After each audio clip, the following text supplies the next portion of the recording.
A história do átomo, peça fundamental da matéria. O primeiro modelo atômico foi criado por Dalton, mas antes eu vou explicar para vocês, antes de até entrar no assunto de quem foi Dalton, vou explicar o que é um modelo. O modelo pode ser entendido como a representação de um sistema, contendo explicações possíveis para o que se está representando. Podem se tornar teorias caso haja um número suficiente de evidências que as confirmem.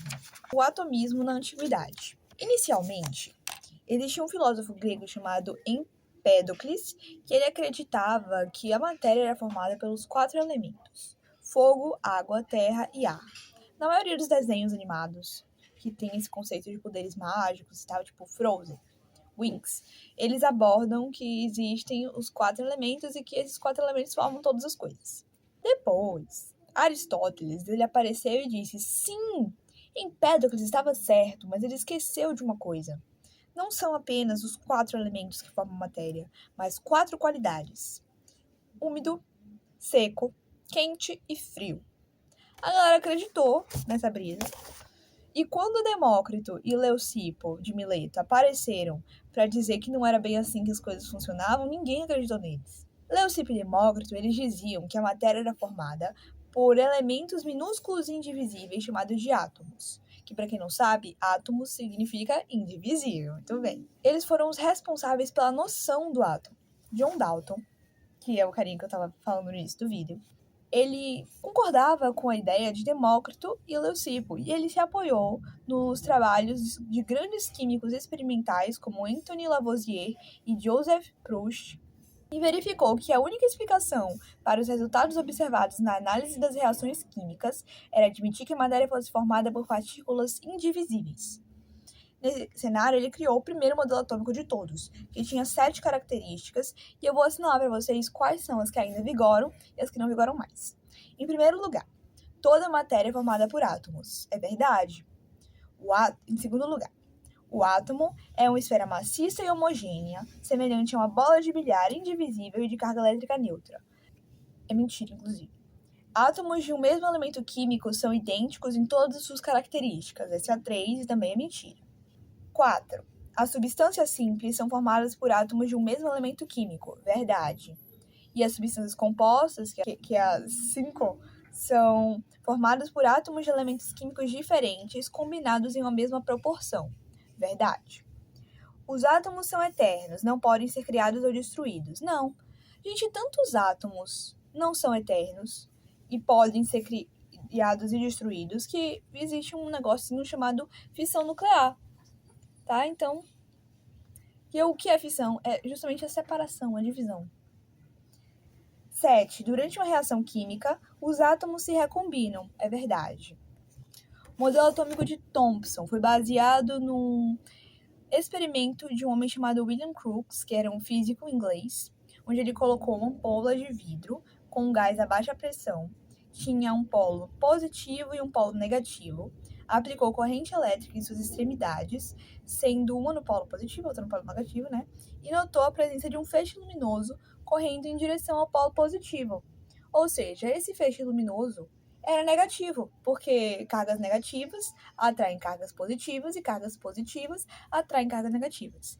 Esse feixe luminoso ficou conhecido como raio catódico, quando, na presença de um campo elétrico externo, o feixe luminoso era desviado, indo em direção e sentido da placa carregada positivamente.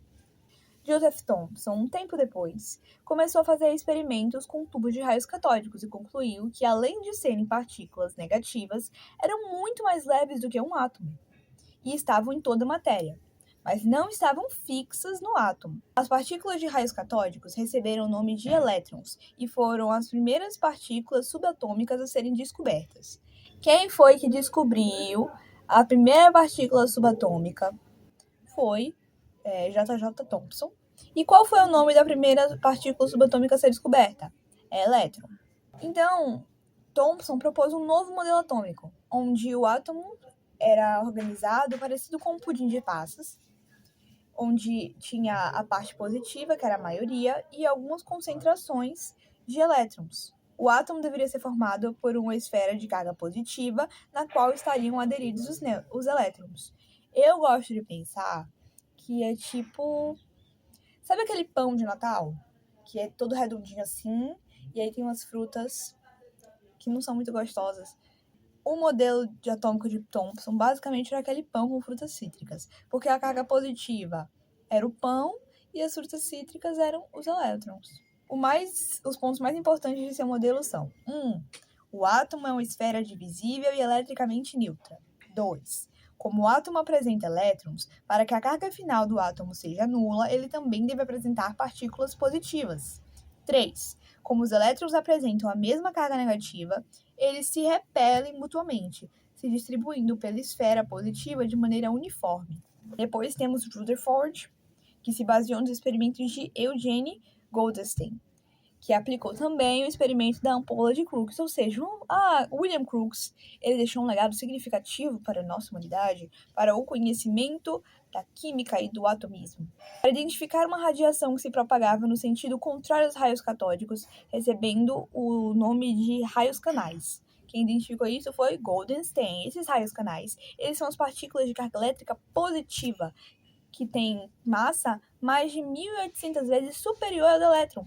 Ou seja, quem é que tem carga positiva, que também recebe o nome de raios canais? Os prótons. Aê! Depois, de novo, né, porque esse Eugene Goldstein descobriu isso em 1886. Em 1911, Ernest Rutherford, trabalhando sobre a orientação de Thomson, realizou um experimento com o bombardeamento de uma lâmina de ouro bem fina. Era um negócio redondinho. No centro tinha a partícula de lâmina de ouro. Tinha a lâmina de ouro bem fininha. Aí eles atiravam material radioativo, polônio, que é um elemento emissor de partículas alfas de carga positiva e massa muito superior ao elétron. E ele analisou algumas coisas. A grande maioria das partículas batiam e passavam direto pela lâmina de ouro. Algumas eram desviadas e não passavam diretamente pela lâmina de ouro. E outras batiam e voltavam, sem atravessar a lâmina, elas eram rebatidas. Interpretando os resultados, Rutherford concluiu que o modelo de Thomson não era satisfatório e o átomo não poderia ser uma esfera positiva com elétrons aderidos. Ao invés disso, sugeriu: o átomo contém grandes espaços vazios.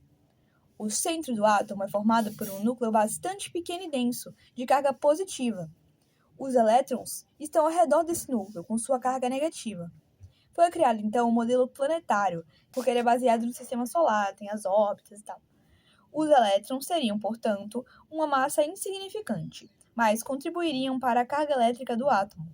Essa região ao redor do núcleo, que está ocupada pelos elétrons, ficou conhecida como eletrosfera.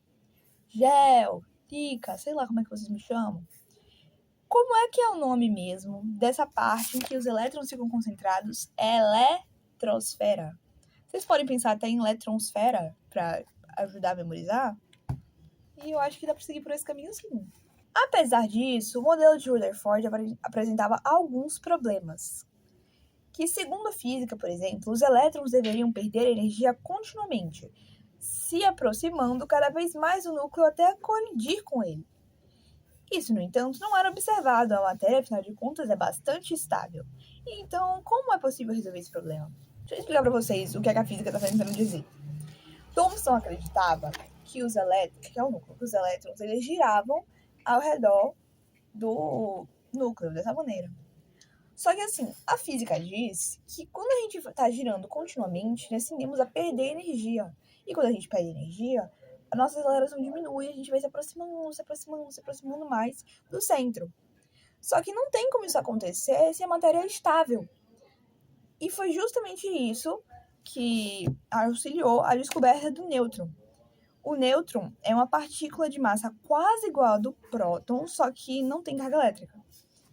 E James Chadwick, que recebeu um prêmio Nobel de Física por causa dessa descoberta, concluiu que o núcleo é composto de dois tipos de partículas: os prótons, que são positivos, e os nêutrons, que não têm carga elétrica. Dessa maneira, um dos responsáveis pelo efeito da anulação dos prótons são os nêutrons, que ajudam a estabilizar o núcleo atômico, diminuindo a repulsão do próton-próton de Bohr. Niels Bohr utilizou-se da nova teoria quântica, ou seja, a descoberta do nêutron, para justificar o átomo de Rutherford, introduzindo 2 postulados. O primeiro: o elétron move-se em órbitas circulares ao redor do núcleo atômico. Enquanto está na órbita, o elétron não perde nem ganha energia, ou seja, sua energia fica constante, e dizemos que ele está em seu estado fundamental. 2. Somente alguns valores de energia são permitidos ao elétron, que não pode ocupar, portanto, qualquer órbita. Da mesma forma em que a Terra não se choca com o Sol, os elétrons não se chocam com o núcleo. Essa foi a minha observação. É o modelo de Bohr. O que ele quis dizer foi que esses aqui são os elétrons, que são dispostos, cada um em sua órbita, podem ver. E eles não estão distribuídos de qualquer forma, mas arranjados em órbitas de energia constante. Quando um elétron recebe uma certa quantidade de energia, ele salta para a órbita mais externa. Ou seja, se esse aqui receber, por exemplo, é exemplo, tá, gente? Mais um de energia, ele virá para a órbita de K, que tá maior. Deixa eu desenhar para vocês.